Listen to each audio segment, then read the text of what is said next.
Good afternoon. My name is John Solomon, Editorial Director of the Aspen Institute Sports and Society Program. Thank you for joining us for the latest Project Play webinar on how COVID-19 is impacting youth sports. Today, we're going to be discussing how to return to play. As some states and counties begin to lift restrictions, youth sports are starting to return in pockets of the country. To be clear, it doesn't necessarily mean they should be returning. Last weekend, a travel baseball tournament was held in Missouri. Some teams came from Illinois, even though stay-at-home orders in that state were still restricted. Photos from local media showed that social distancing rules for the tournament were not always followed. Meanwhile, the United States Sports Specialty Association, which is a major provider of travel team tournaments, released return-to-play guidelines recently that are inconsistent across sports and raise more questions than answers. For instance, the guidelines encourage kids to do the disinfection of shared playing equipment. How comfortable are we leaving kids to these responsibilities? The guidelines for softball say fans are encouraged not to attend events until gathering restrictions are removed. But soccer and basketball recommend a spectator-to-player ratio of 1-to-1, and baseball says nothing on this. It's all very confusing. We all want kids to play sports again as soon as possible, but we must return with safety as the #1 priority. It's vital not only for kids, coaches, officials, and spectators, but also to prevent outbreaks in entire communities. How kids return is more important than when they return. Public health experts caution that most states have not met even minimal criteria for reopening safely. Some are reopening as coronavirus cases rise. It's worth remembering the White House's 3-phase plan for reopening America from Dr. Anthony Fauci. This includes recommendations that states have a downward trend of positive tests or documented cases over 2 weeks. And it includes conducting robust contact tracing and surveillance testing of asymptomatic people in vulnerable populations. In youth sports, we may only get one shot to win the public's trust to return to play. And this may impact your bottom line. If you get out now to play and it's unsafe, you may not be able to have sports in the fall if there's another outbreak. Parents are watching closely.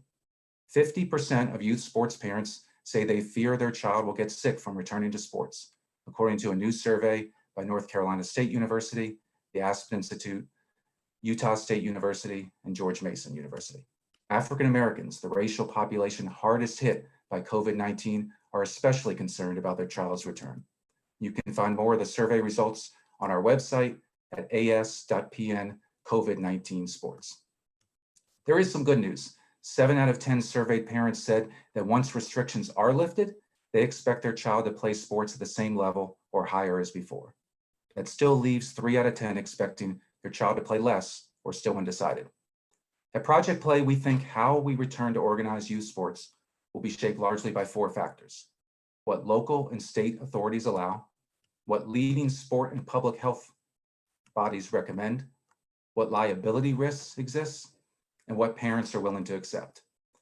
We'll discuss that today with 4 speakers: Dr. Jill Daugherty, an epidemiologist at the Centers for Disease Control and Prevention; Dr. John Finnoff, Chief Medical Officer of the U.S. Olympic and Paralympic Committee; Lauren Sauer, Director of Operations at Johns Hopkins Medicine Office of Critical Event Preparedness and Response; and Steve Bank, Vice Dean and Professor of Business Law at the UCLA School of Law.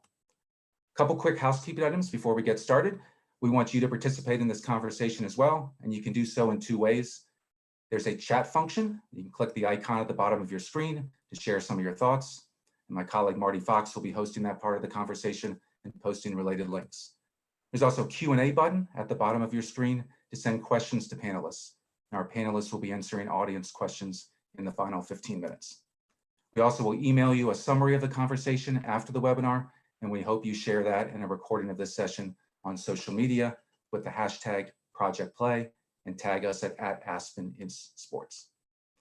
So let's get started. We're going to have each of our speakers begin with a brief overview of their area of expertise as it relates to youth sports. And we're pleased to begin with Dr. Jill Daugherty.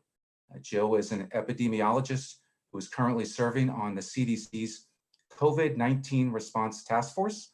And we're really pleased to have her. Thanks for being here, Jill. And the floor is yours to discuss. Good afternoon, and thank you so much for having me today. As mentioned, my name is Jill Daugherty, and I'm an epidemiologist at the CDC. Currently, I'm working on the COVID-19 Community Guidance Development Team, and I've helped to put together some COVID-19 related considerations for youth sports leagues, and we're hoping to be able to publish them to the public very soon. It's important that I stress that the considerations that we talk about today are meant to supplement and not replace any state, local, territorial, or tribal health and safety laws, rules, and regulations. Next slide.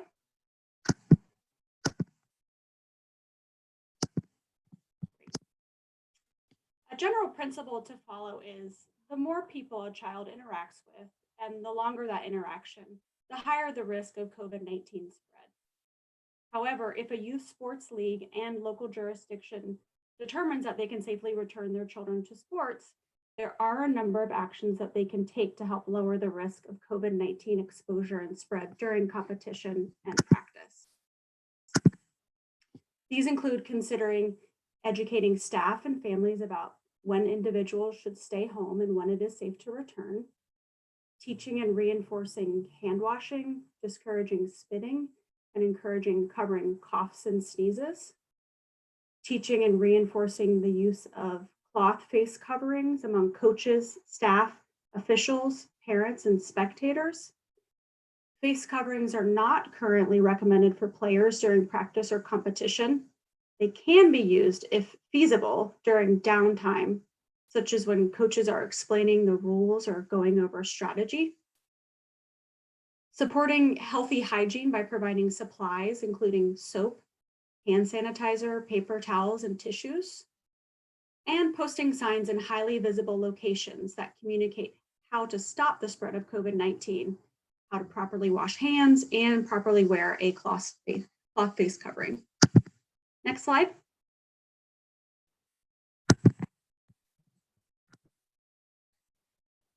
Thank you. To maintain healthy environments, youth sports programs may consider cleaning and disinfecting frequently touched surfaces or shared objects and equipment at least daily or between uses. If playing inside, ensuring ventilation systems operate properly and increasing circulation of outdoor air as much as possible. Taking steps to ensure that all water systems and features, such as drinking fountains, are safe to use after a prolonged facility shutdown. Modifying layouts to promote social or physical distancing. And this may include spacing field positions or drills so that children are at least 6 feet apart, and discouraging high fives, handshakes, fist bumps, or hugs. And if keeping physical distance is difficult with youth players in competition or group practice, you could consider relying on individual skill work and drills instead. Providing physical guides such as signage and tape on floors or playing fields to ensure that coaches and players remain at least 6 feet apart. That may be helpful as well. Closing communal spaces such as locker rooms, if that's possible. Ensuring adequate supplies to minimize sharing of equipment as much as possible, or limiting the use of supplies and equipment to one group of players at a time, and disinfecting these supplies between each use. Next slide. Thank you. To maintain healthy operations, there are a host of things that youth sports programs may consider. I'm just going to mention a few here, but there are more on the slide. To protect staff and players at higher risk for severe illness from COVID-19, could consider offering options for these higher risk individuals, such as virtual coaching and in-home drills that limit exposure to others. Identifying small groups and keeping them together, which is also called cohorting. Avoiding group events, such as games, competitions, or social gatherings where spacing of at least 6 feet between people can't be maintained. Designating a youth sports program staff person to be responsible for responding to COVID-19 concerns. Putting robust systems in place for communicating about COVID-19 exposures and transmission. Conducting virtual trainings, if that's possible, of coaches, sports officials, and staff on all safety protocols. And if feasible, conducting daily health checks, such as temperature screening or symptom checking, of coaches, officials, staff, and players safely and respectfully, and in accordance with any applicable privacy laws and regulations. Next slide.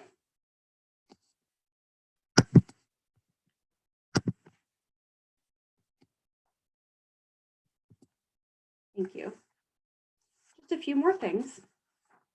To prepare for when someone gets sick, youth sports programs should consider ensuring that coaches, staff, officials, players, and families know that sick individuals should not attend the youth sports activity.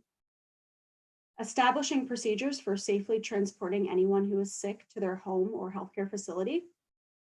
Immediately notifying local health officials, youth sports program staff, officials, and families of any case of COVID-19 while maintaining confidentiality. Advising those who have close contact with a person diagnosed with COVID-19 to stay home and self-monitor for symptoms.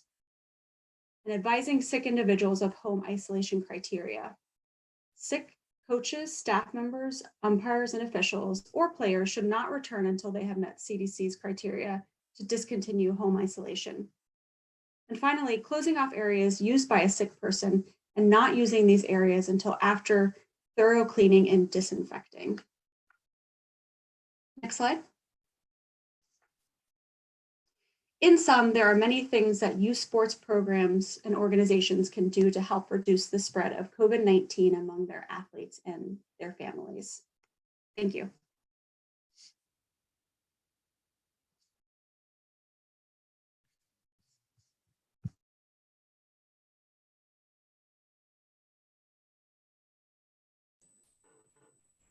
Great, thank you, Jill. Really appreciate it. Thank you for being here. Jill is unable to stay for the Q&A session later in the webinar, but we really appreciate you being here, and we hope to hear more soon from the CDC on return to play.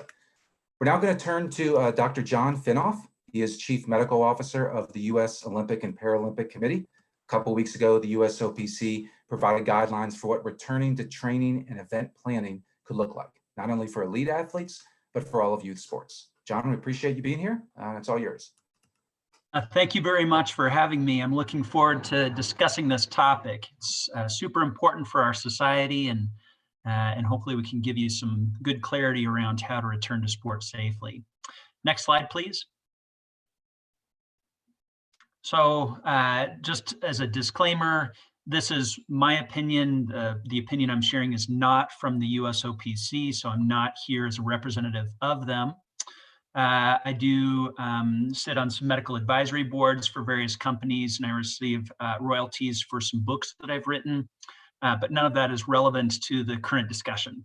Next slide, please. So I'm going to briefly talk about our phased approach to return to training that we have developed.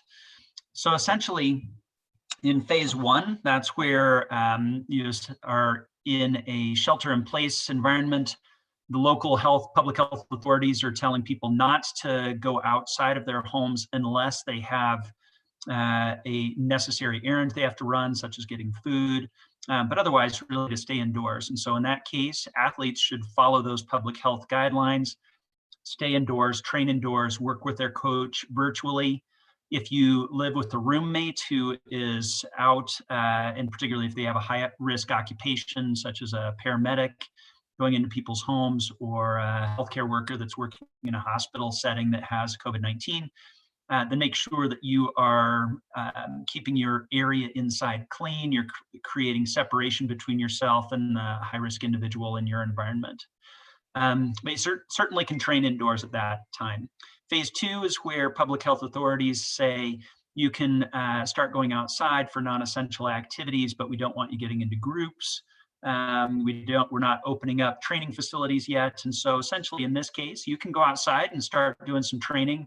All of your coaching is still going to be virtual.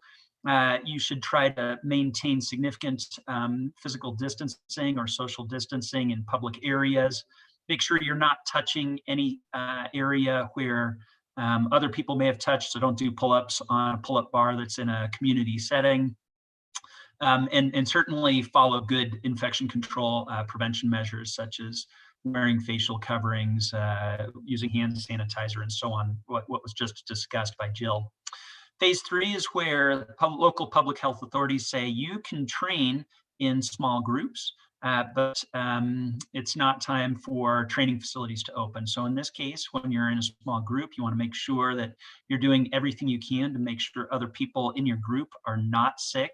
So they should be monitoring their symptoms every day. They should be in that local area for at least 14 days, ideally, so that they're not traveling from a different area that has a different risk, or going through airports where you're mixing a lot of different populations of different risk. So you want to do this in an area where the public health authorities have said it's safe to be in small groups here, but you should still do physical distancing. Coaches can be on site, but they need to be more than 6 feet away from the athletes. The athletes should not be doing any direct or indirect contact with one another, so don't share equipment.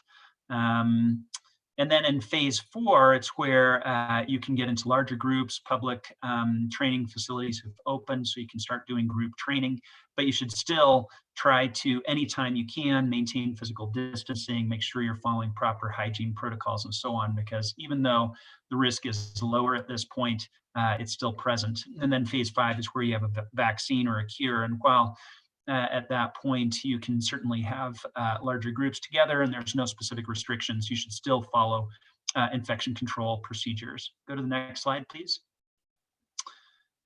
Event planning is much more complicated, and there's a lot more potential impact both on the local community as well as if people go to an area and they get infected and then they travel back to another location, then they could be a foci where people get sick and then they spread it all over the country or world. And so that's a big deal. There's a lot more financial impacts nowadays because events can be canceled more frequently.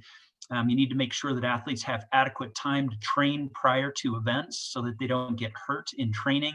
You need to identify a location that has a low incidence of infection and a good medical system that's not being overwhelmed.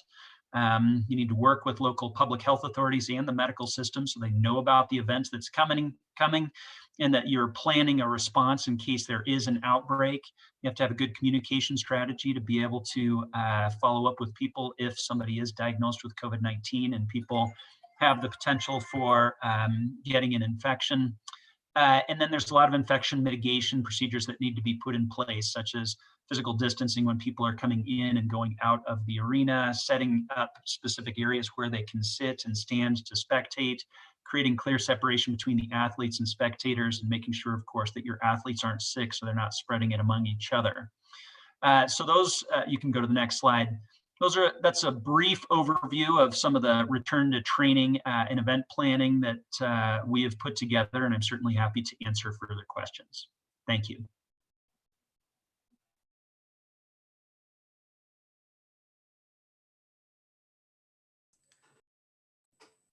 Great, thank you, John. Really appreciate it. Thanks, John. We're now going to turn over to Lauren Sauer. She is Director of Operations at Johns Hopkins Medicine Office of Critical Event Preparedness and Response. She's a leader on COVID-19 response efforts. She's also an expert on the impact of infectious disease outbreaks on the healthcare infrastructure. Thanks for being here, Lauren. It's all yours. Thanks for having me. I'm from the Johns Hopkins Office of Critical Event Preparedness and Response, and I don't have any disclosures or disclaimers. And I have been working for over 16 years in the field of outbreak response and preparedness for the health system. And as we learn a lot more about COVID-19, I think we're going to start to see the impacts that it has on our youth. And so this is an absolutely critical focus area. So thanks so much for having me. Next slide, please. As was mentioned earlier, the 3-phase national plan looks at regions to have downward trends in their caseloads, robust testing and contact tracing strategies. And as you can see from this graph here, which is from the Hopkins coronavirus map, we are not there with the downward trends yet. In fact, today there's almost 1.4 million cases across the United States and over 80,000 deaths. And this is really concerning when you start to think about where we are in the phased national plan, in which phase we're falling into. And so we have to consider that context nationally, but also regionally as we look to see reducing the number of cases before we start to think about reopening youth sports and other activities. So these recommendations for robust testing and contact tracing strategies rely on state and local health departments, and the capacity of these offices should be considered when thinking about the regional ability to reintroduce youth sports. The balance of risk that is created by introducing group sports should always be weighed with the benefits of these activities, such as the physical and mental health of children during times of social distancing. So it's important to understand that there are both benefits and risks associated with reintroducing youth sports. Next slide, please. And I'll just talk a little bit about what it means and what the path forward might look like. So when we start to think about introducing the more high-risk activities, such as travel events, like the one that was discussed in the New York Times article earlier this week, we have to think about what this means, especially as it relates to kids mixing in new environments and returning to sports before their schools are even reopened. This can mean that kids are having new exposures, putting them at increased risk and putting potentially their family members at increased risk for cases. This also means that you may be introducing the exposure of higher risk populations. And so it's important to obtain community buy-in and support from state and local health departments before thinking about introducing particularly these travel sporting events in the regions that are going to be hosting them. Next slide. We have to really accept the fact that reopening, whether we're talking about youth sports or openings in general, will mean increased exposure and probably more cases. We still have a ways to go on understanding how SARS-CoV-2 infects and impacts kids.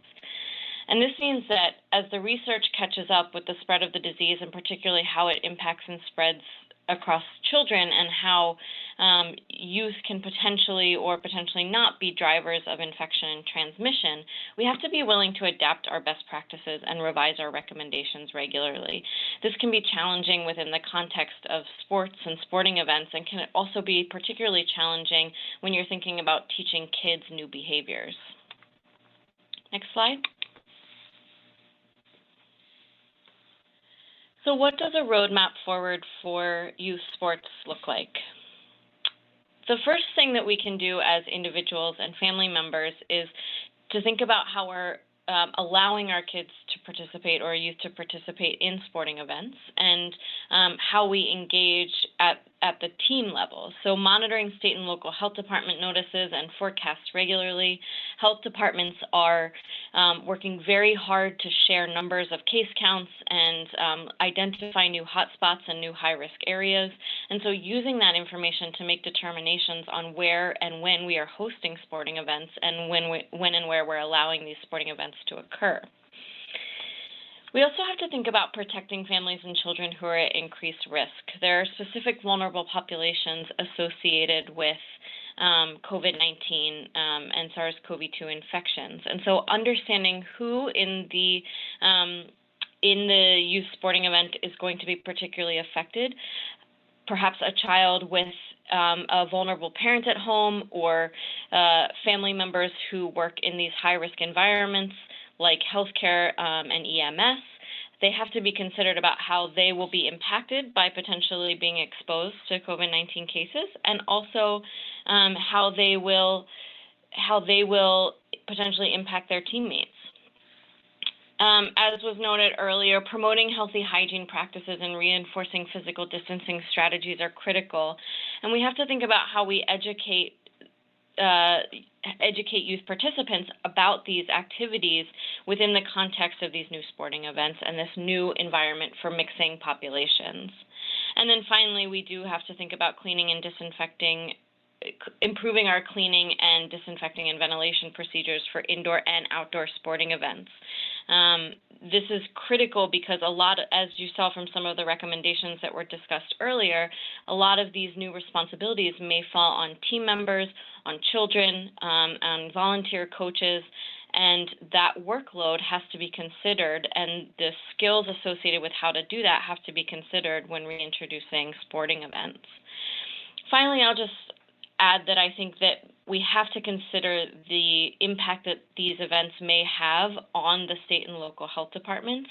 They are already at a significantly increased workload because of this pandemic, and we have to significantly consider how new requirements for contact tracing and possibly new transmission events that will have to be analyzed and assessed, and new public health interventions will have to be put into place, can increase the workload and burden on local health departments who are already overtaxed. So we have to be careful and thoughtful about how we reintroduce these sporting events, knowing that they're incredibly valuable and beneficial to the physical and mental health of our youth, but also knowing that they come with an increased risk. Thank you.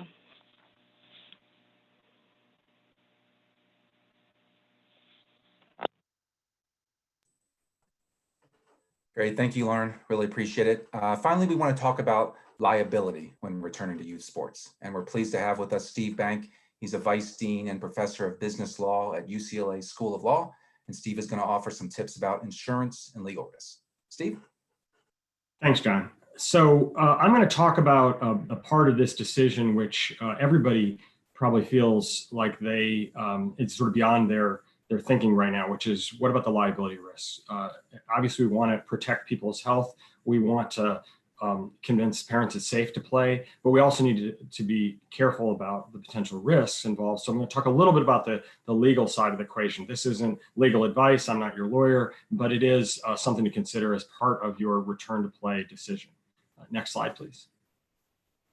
So one important caveat is that when you get the all clear sign from public health authorities, that's a political decision and a government decision. That's a decision that's balancing aggregate risks among society about the ability to handle cases and the ability to deal with the economic fallout of staying closed. But that does not mean that it's an all clear legally. It doesn't mean that you have just carte blanche to go forward. It's certainly a necessary condition, but it's not a sufficient condition. And there's a substantial exposure at risk here, obviously, not just because of the significant potential liability to your club, but the directors and officers of your club or youth organization may be at risk. So this is an important thing to get right. I should caution, it's not easy to prove causation in a case like this. A pandemic is something where you could get infected at any point in your life. It's a long incubation period too, but it is something that we need to be careful about. Next slide, please. So what do you need to do? As a youth sports organizer, you have a duty to exercise the degree of attentiveness, caution, and prudence a reasonable person would exercise under the circumstances. That duty is owed not just to the players, the kids, but to the parents, to the spectators, to the employees or coaches, to the volunteers. So there's a large number of people that anybody basically foreseeable who could get injured or who could get sick is sort of within your ambit. So then what is reasonable? One thing that's pretty clear is legally, you don't need to eliminate the risks. So a lot of people talk about wanting to return to play because youth sports have some value to society and they're valuable for the kids. And so therefore we need to return to play as soon as possible to get going. And yeah, there's risk in living in society, there's risk in playing games, but the benefits outweigh the risks. You don't need to eliminate the risks. However, you do need to exercise reasonable care. So what's reasonable? Well, obviously some of my co-panelists have outlined some of the guidelines from a public health perspective, from the CDC, the USOPC. You're also going to be interested in the guidelines from your national sports organizations and your local sports organizations. But those are just a starting point. As many people recognize, this is a global pandemic, but it is a regional or local decision about return to play. So there is community norms that are at issue here. What might work in some places might not work others. And I don't just mean because of regional spread, but I also mean because of the physical condition of your facility, because of the physical condition of the people coming to your facility. All of that is important. That does not, however, mean what I would call legal herd immunity. It doesn't mean if everybody's doing it, you can too. If everybody is just going off willy-nilly and opening up and not exercising any caution, that does not mean you're free from risk. In fact, you've increased your risk. So you do need to look around. If you're way out of line on the negative side, then you need to up your game, but it doesn't mean that you can just rely on what everybody else is doing. So are there precedent on this? Well, a pandemic is unprecedented. So it's hard to say that anybody that we have any particular knowledge about how you're going to be held liable in a particular occasion. The closest examples we have of liability issues involve things like infection spread in facilities from MRSA, which was the antibiotic resistant staph infections. And in those cases, the concern was highest, that is, courts were most likely to impose a duty of liability when the owner of the facility or the sponsor of the activity knew or should have known that there was an infection, right? That someone came in with an infection or there's an infection in the facility. In that situation, if we translate it to our pandemics and COVID-19, you need to obviously have protocols in place. And the protocols have to be particularly concerned about people who come in with any known conditions and who have conditions that start when they're there. So if they exhibit signs of the illness or something like that, you're going to be under a heightened duty of care. It's a lot harder to impose that duty when you know nothing, but once you know something, you're in deep. You're really in deep, and you need to protect yourself. The biggest thing you need to do to show you have exercised reasonable care is to develop and enforce protocols. And that enforce part is particularly important. So one of my co-panelists identified that some of the protocols in some of the national organizations implied that the students, the players, need to be the ones to sanitize. That's gonna be difficult to enforce. Or social distancing among 8-year-olds, really hard to imagine that happening. If that's what you're relying on as your reasonable care, you're probably not going to meet the standard. So what can you do in addition to developing the protocols and enforcing those protocols? A lot of people talk about waivers. Many of your organizations already have waivers. Most of them are probably ineffective. Why are they ineffective? Probably because they're combined with a registration form, so they're just general liability waivers as part of a registration process for your sport. They probably need to be separate. They probably need to have separate information that informs people of the risks and specifically goes through the kinds of things that they are waiving. So if you're thinking about comparison, it's your concussion sheets. So when we had concussion waivers, there's large fact sheets. Usually you have to get people to acknowledge. You need to have some information for those people before they make a waiver. Next slide, please. Next slide. So what about insurance? Let me just finish out here. So many people think, well, if I have insurance, I'm in good shape. Probably not. First of all, if you do have general liability insurance, there's probably either an exclusion for pandemic or there's no coverage. And if there is coverage, insurance is going to fight it. I don't think that's something you're going to likely be able to get. Moreover, putting aside everything that's been said thus far about what kind of protocols you need to develop, what kind of safe best practices you need to adopt, if you can't get insurance, it's a decent possibility your facility, your field will not let you in. So that's kind of the last line of defense against restarting. If there's no coverage, there may not be a permit. You may be relying on schools or parks permitting your activity without any coverage.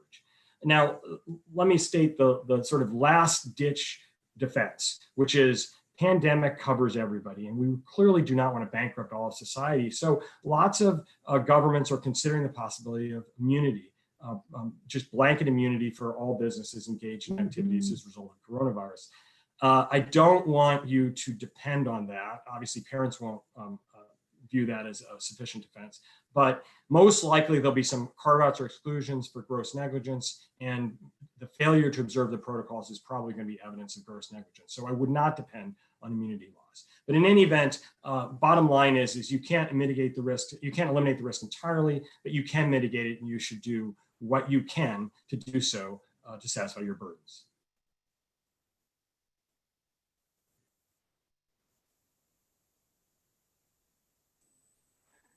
Great, thank you so much, Steve. Really appreciate it. Let's now welcome back John and Lauren to join Steve. We're going to do some further discussion here about a lot of these topics. Again, as a reminder, if you have a question, use the Q&A button at the bottom of our screen, and we'll take some audience questions in a little bit. I wanted to start first, John, talking about whether we need to be thinking about a phased return to organized play, based on conditions locally. I mean, do we maybe start with small modified practices and then go to single games between local teams? Then maybe at the end are large tournaments and travel sports the last to return. What do you think of that approach? Certainly, I think that there should be a phased approach, and there are differences in terms of risk of sport. So it may be that you're going to start having some individual athletics like archery and things where you can have social distancing that's very easily built into the sport early on. And then when you do start having kids getting together, they should be small groups. It should be local. It shouldn't be people traveling around. They should stay in that same small group, and they should follow, appropriate infection control protocols. Because if they're mixing groups and doing different stuff, then one kiddo could get sick and then spread it to everybody else in a bunch of different groups. There's a lot of stuff that you can do with social distancing. You don't have to not practice soccer. You just do individual drills with your own ball, and you don't have other people touching the ball, and you can run around and have great physical activity. But actually doing games when you have active transmission and having kids get really close together, and a lot of adults that are coaching those games or officiating them have risk factors. Some kids have risk factors, diabetes, cardiopulmonary disease, and so on. So until it's very safe in the community, I think that it's early to start allowing people to get together and have close contact. That was good thoughts. Lauren has mentioned earlier, the United States Sports Specialty Association came out with their guidelines, one of the largest travel sports tournament organizers out there.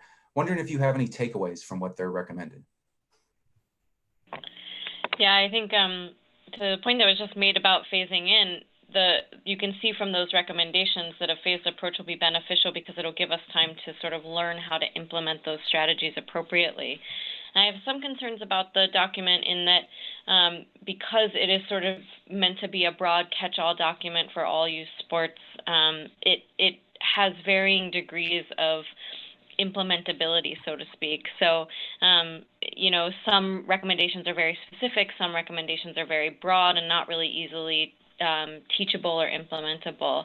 And I think if we use that phased approach, we can take some of these recommendations and take the time to teach the youth, the coaches, the parents, the spectators, everyone about how to better implement these strategies moving forward. So it gives you time to learn these new behaviors that we're all having to learn together.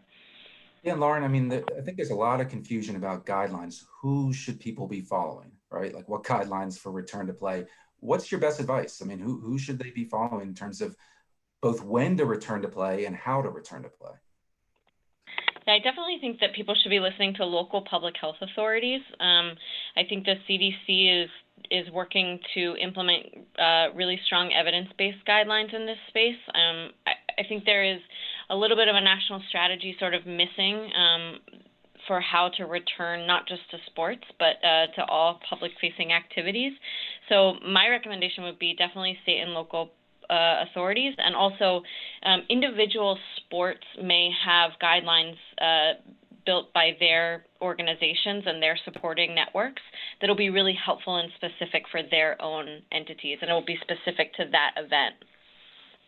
Yeah, and look, and we're starting to see youth sports are coming back. Last weekend, Steve, a travel baseball tournament returned in Missouri. It's one of the few mass sporting events that we've seen happen, during the pandemic. What did you think about the decision made by organizers of that tournament and the teams that decided to participate? Well, for the organizer's perspective, it's always risky to be first. If you're talking about the reasonable standard of care, and we have not had those events yet, then you are defining the reasonable standard of care. And while it's great to be first from an economic perspective, and I'm sure the organizers had grateful parents and kids involved in that, they were out on a limb in deciding what to do. And they took some creative steps. So some things that they did were interesting. They changed the rules of the game. No leadoffs, for example, put the umpire far behind the pitcher instead of the catcher. Those things are probably nice and someone else can look at them. But if you're a youth sports organization in your organization and you are first, then you're making it up as you go. And it may be determined later that was not reasonable. So that's my biggest worry about that kind of organization. The other thing I'd add is when you're a tournament organizer and you're bringing in teams, when you're a team and you're going out of your jurisdiction, you may be violating the public health rules. I know in the city of LA, to travel outside the city of LA to participate in non-essential activities will be a violation of the mayor's order. I'm not saying that you're going to get caught by the police for that, but you are definitely at risk. You're risking your team and your players in that situation. Yeah, I mean, so John, to that point, I mean, look, there's a lot of variability in the criteria that states are using to reopen right now. I mean, even if your state is technically reopening, should people be going to training facilities and use sports game practices if you still have a high transmission rate for COVID-19? When should some of these events be resuming? Well, it's interesting, and I kind of talk to people when they're posing that question to me. I talk to them about the risk. So, if the risk was, oh, you're going to be sick for a few days and you're going to recover, and it's kind of a bummer, but not that big a deal, versus, there are serious potential complications with this. Obviously the worst case scenario is death, but also you can have post-viral myocarditis, where essentially you have inflammation in your heart, which can trigger abnormal heartbeats, and that can be life-threatening. You can have pulmonary complications that result in lung problems for the rest of your life, where you have difficulties with breathing and you just can't get back to sports. And even if the kiddo doesn't get that sick, they can transmit it to family members. And so from my standpoint, if you have active community transmission, and as was shown by Lauren, we absolutely in the United States have active community transmission, and the numbers are continuing to grow, even if local public health authorities, or maybe not public health authorities, but maybe it's the local government, are saying it's safe to go back and reopen. I think a lot of that is being driven by the economy, and absolutely the economy is being crushed. But as a doctor, and looking at this objectively, I think that we need to err on the side of being cautious when we're talking about our lives. Yeah, absolutely. Let's turn now to some audience Q&A. Again, as a reminder, if you have a question, you can use the Q&A at the bottom of your screen. And I want to introduce our Deputy Director, Jennifer Brown-Lerner. She's going to ask us some questions. Jennifer?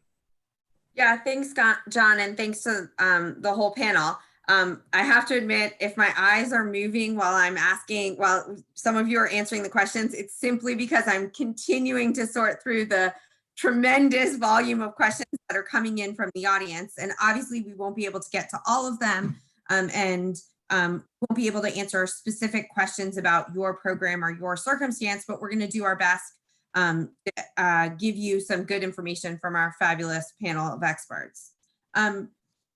John, if you could take this first question, that would be great. Lots of folks have questions about what are the metrics that they should be using as they think about moving from phase to phase, meaning what are the indicators that would tell them that it's safe to move from a phase 3 to a phase 4? Yeah, I mean, that's a great question. I'm going to defer this to Lauren, because I think that she has more expertise in this area as a infectious disease specialist. So the key thing you want to see when you're moving from phase to phase is decreasing numbers of cases, and you want to see that the testing is going on in that community, and you want to see that the contact tracing is effectively going on in that community. And that means that as the cases are going down, the testing is going up, but the number of positive cases is dropping in that testing ratio, and the number of people being contact traced is manageable. That means the local health department is actually managing their caseload, which also means that they can support these public activities like sporting events. And there's various numbers that are put out by the CDC and the WHO on what we want to see as far as the ratio of positive cases. We look for somewhere between 3 and 10% to say that we're sort of in the right direction as far as how many people we're testing and what the caseload is. But we want to see those numbers dropping and the number of cases slowing down or starting to drop off in a community before we move to the next phase. Great. And Lauren, just to follow up to that, it seems like those decisions should be made at the local level, that these are not sweeping decisions that we should be made across the country, that I see heads nodding. So just want to have you underscore that point here. Yeah, absolutely. It's a great point. We would like to see a national strategy so that people are making operational decisions on the same framework, but the decisions have to be made temporally at the local level, because there are these local constraints, there's local resource decisions, there's local operational decisions that have to be made. And in a place like the US, where it's so variable as far as like where we're seeing cases and how many cases are in a region and what resources they have to manage those cases, those decisions can actually be made at the local level and should be made at the local level. Great. And John, there's been some questions, and maybe you can start with this, and Lauren and Stephen, you guys can follow up, but there's been some questions about, you mentioned modifications to play, and particularly thinking about that by individual sport versus team sport, low contact versus high contact sport. One, any general guidance that you might give folks around how to think about variance and variability amongst sport? And Lauren, how that might play into some of the decisions related to phases. And then finally, Stephen, if that has any liability implications associated with it. Big, long question. Yeah, so I'll begin with the answer. If people go to teamusa.org/coronavirus-updates, so teamusa.org/coronavirus-updates. That's where we have our documents. And if you look at the sports event planning document, essentially it categorizes sports based on potential risk. Now, it does not necessarily mean that those sports can't be, that you can't host those sports.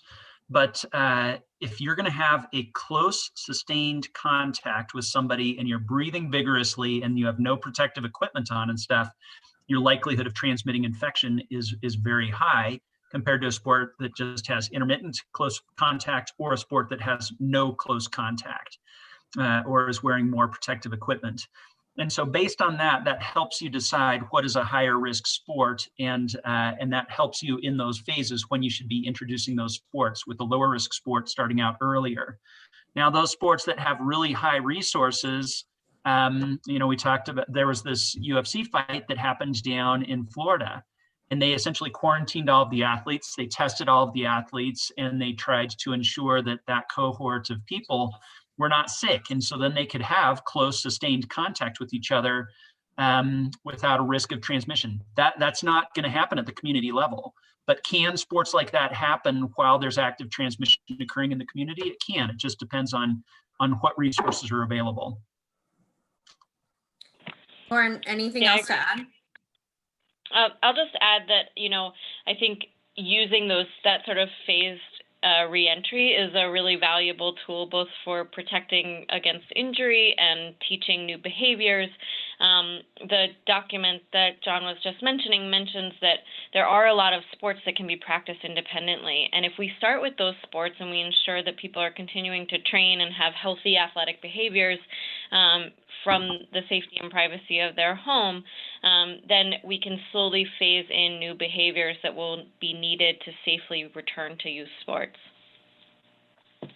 And I would add that people have to remember that just because your sport involves contact that could be risky doesn't mean that the standard of care won't require you to adapt your sport. So to give an example with concussion specifically, U.S. Soccer Federation, as part of a settlement to a concussion lawsuit, changed the rules of the game for players 11 years and younger and banned headers, which is a part of the game. So you can't assume that, well, this is the game we play, everyone assumes the risk. They're kids, they can't assume the risk. And in many states, their parents can't waive that risk for them. So you have to consider all possibilities. Some sports may need to adapt.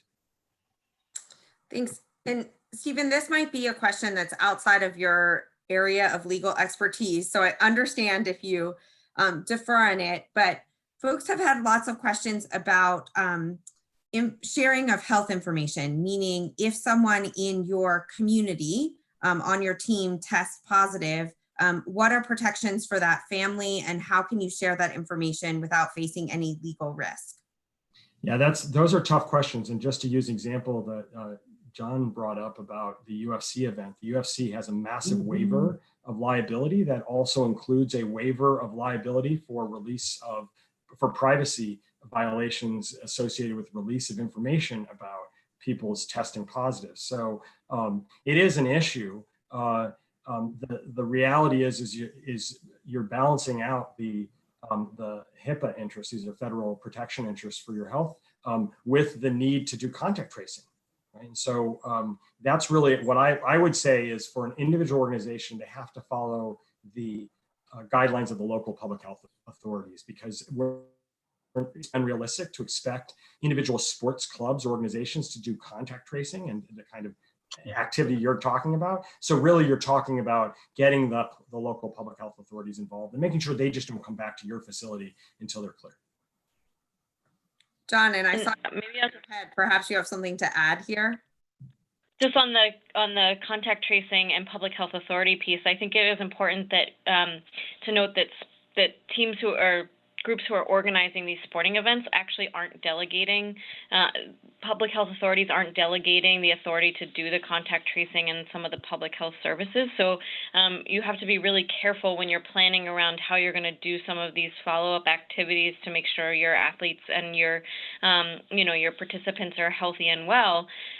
You still have an obligation to report information that you obtain to the public health authorities, and they're going to have an obligation to do contact tracing and other, public health activities that are required. So you can't waive those rights, but you also can't sort of draw a line in the sand between you and public health authorities.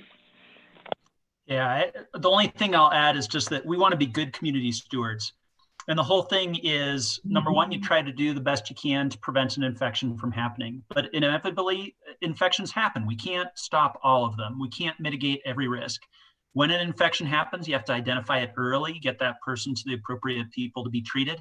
And then the contact tracing is the key, and then quarantining people so it doesn't just continue to spread. And as sports, sports medicine here, but also just being involved in sports as a whole, we should be good community stewards and participate in the process of trying to halt this disease. Thanks. And Stephen, this is a question for you. Is there any precedent in the past about if someone were to get sick at a large sporting event, where liability stands, and would that influence this moment in time with this disease? So we're talking about a large sporting event where someone shows up in the stands?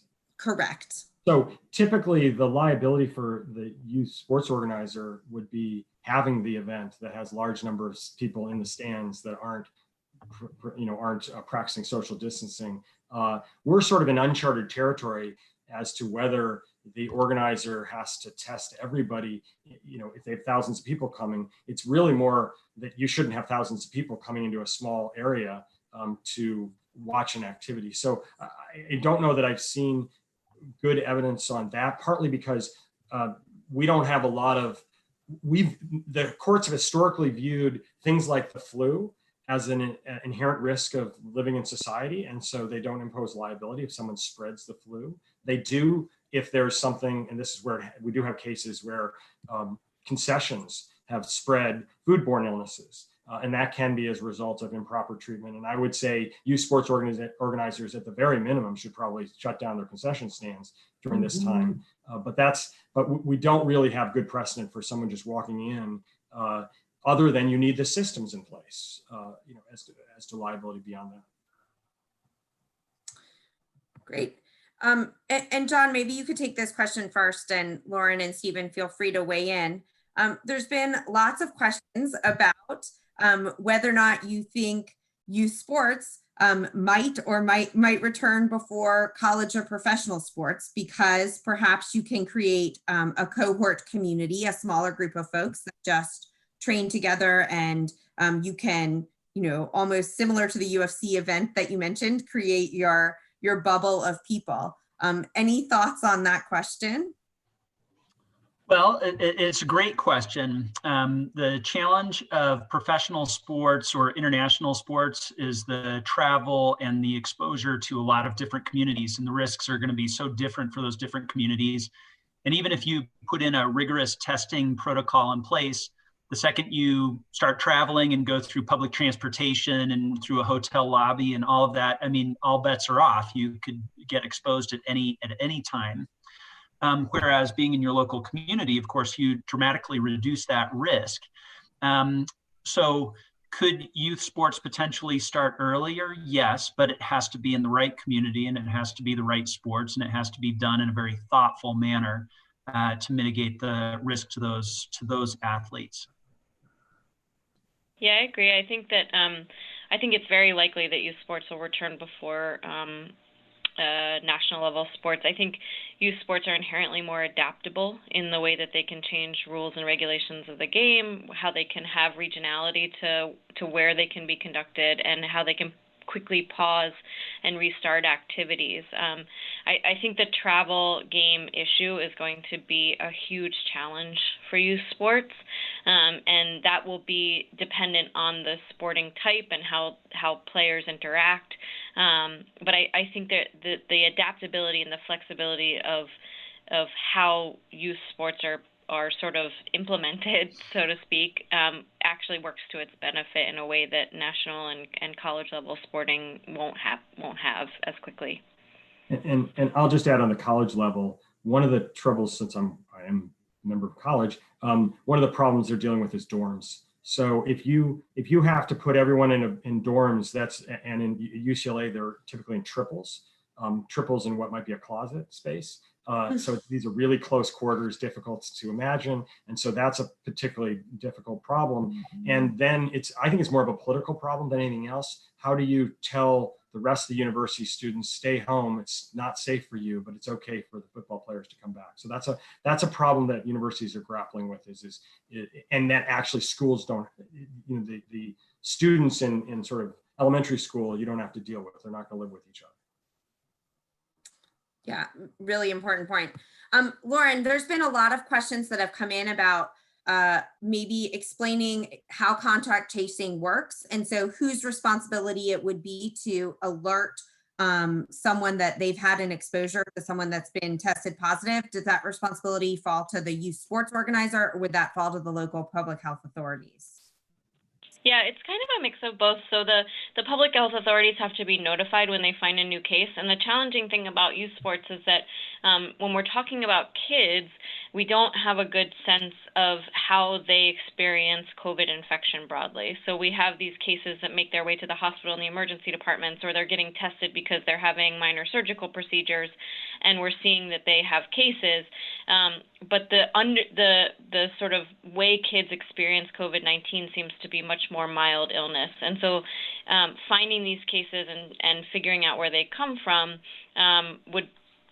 the way we would likely see it is if a kid gets sick enough to warrant needing health care or needing testing, then they will be linked to public health authorities through the hospital or the health system that they visit. The alternative is if we start to see clusters in cases that are associated with these sporting events, then the public health authorities will backtrack their way using contact tracing to these events, and then the contact tracing will spread from there. I actually would encourage, and I'll post it in the chat, Hopkins did just release a Coursera course on contact tracing, and I think it's actually it's a really helpful course, not just for people who are doing contact tracing, but for general community members to see how contact tracing works and how it's done. It's really helpful it's very short, it's very accessible, it's free, and it's helpful to see how contact tracing works and why it's important to have participation on both sides. I'll put that in the link. We're gonna have to wrap up here real quickly. One last question for me, Steve. I want you to put your parent hat on, because I know you're a parent of a soccer child, and I think you coach soccer as well. As I mentioned earlier, about 50% of youth sports parents are afraid their child will get sick, upon returning. About 46% are afraid that they themselves could get sick, when their child returns. As a parent, in your mind, what factors, real briefly, do you want to see in place that you'll feel safe for your child to return? Well, obviously, I'm going to want to see that my organization has followed the local guidance. I want to know that they followed the national sports guidance, or if they deviated, why. But a lot of this is going to be, in the beginning, it's talking about going slow, gradualism. I mean, I live in a place where it's probably more protective than many other parts of the country, but I think the worst thing an organizer can do is go with the lowest common denominator. I'm going to want to see that they're being particularly cautious and careful, and that they care about my kid while still allowing them opportunities. And if that includes split squads or only once a week or only doing certain activities, heck, my kid's going to be extraordinarily excited about doing that. But if they're going back too fast and they're going right to tournaments, I'm going to be worried. Great. Well, listen, thank you all so very much. It's all the time we have for. Great job, our panelists. Really appreciate you all showing leadership on this issue. Thank you to our Project Play team, Emily, Rania, Tom, Jennifer, Marty, and Fumi, to all of you for joining. We will be sending out, as a reminder, a webinar recap story to all of you here in the coming days. So be on the lookout for that in your email. That'll include a lot of these best practices and tips that you heard from today. As a reminder, you can also sign up for our weekly newsletter at as.pn/pp subscribe. That's where we'll be sharing upcoming webinars, stories, and resources on strategies to help you during these times. And if you haven't already, you can follow us on Twitter and Facebook at Aspen in Sports for the latest on our Project Play reports and all of our news and resources. So thank you all very much. Stay safe, be well, and we'll see you all soon.